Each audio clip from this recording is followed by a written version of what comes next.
3-time Olympic medalist, 4-time world champion. That's a lot of success. Yes, it was. It's been an amazing journey.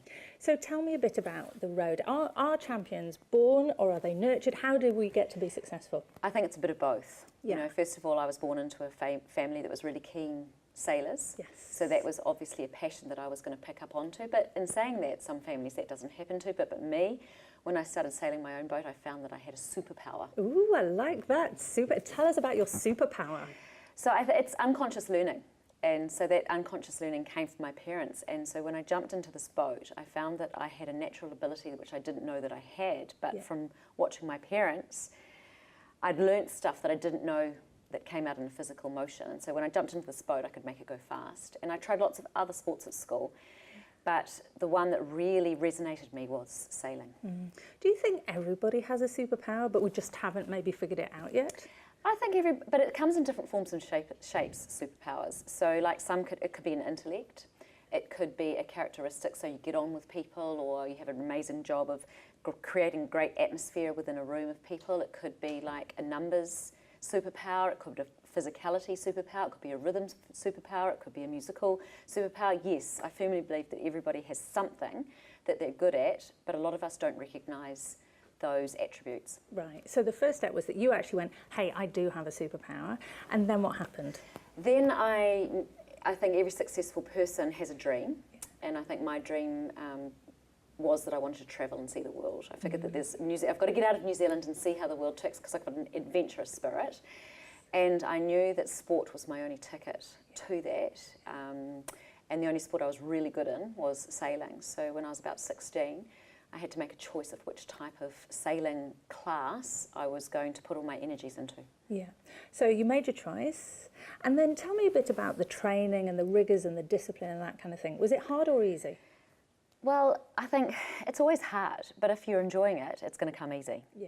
If that makes sense. Yes, absolutely. So, you know, Mum always said to me, you know, anything good is worth working for, you know, that it's fun. And definitely there were times, it was like a roller coaster, just like any career that you go through.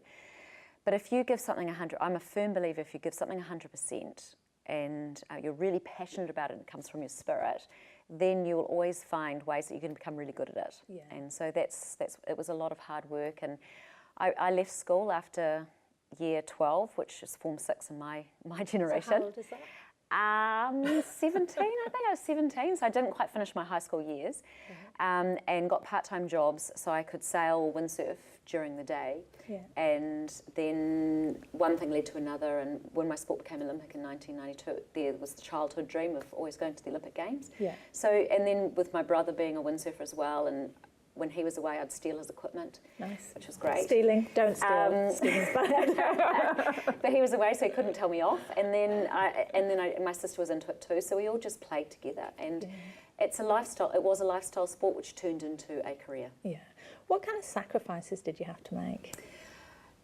Well, a lot of it, the circle of friends that you have completely changes, because I spent, you know, from 3 months to 4 months to 6 months to 8 months overseas every single year. So I live in a global village, and most of my soulmates, whatever you want to call them, soul sisters, or they all now live overseas. And so thank goodness for Facebook and social media, so I can keep up in touch with them. And so you lose a lot of your friendships change. Yeah. Things like my 21st birthday, I remember jumping onto an aeroplane, flying to Lake Garda for a competition, and when I got there my birthday was over, so I had it in the aeroplane. Missed out on lots of weddings, funerals, family celebrations, those types of things. But there's no regrets, so I don't look back and go, oh no, it's because I was an athlete. It was because this is what I really wanted to do, so there's no regrets. Yeah. Is there anything you'd change if you were going to run the tape again? Not really, actually, at this stage.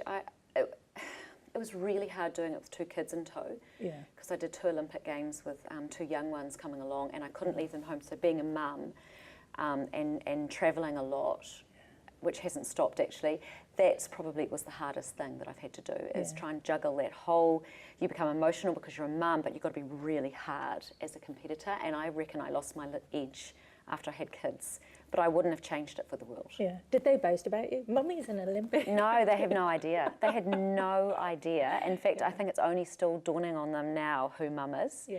And my daughter the other day, who's now 13, we were driving in the car and she said, Mum, there's so much I didn't know about you. And I go, darling, we've only just scratched the surface. You don't know the first thing about me. You don't. And I've tried to, tried to keep it quite separate because I'm just their mum. I'm not this other person. So. And actually, that's a message to 13-year-olds everywhere. You don't know the first thing about your mum. No, they don't know what's going on. And most things you do, darling, they won't shock me because your mother's been there and done that.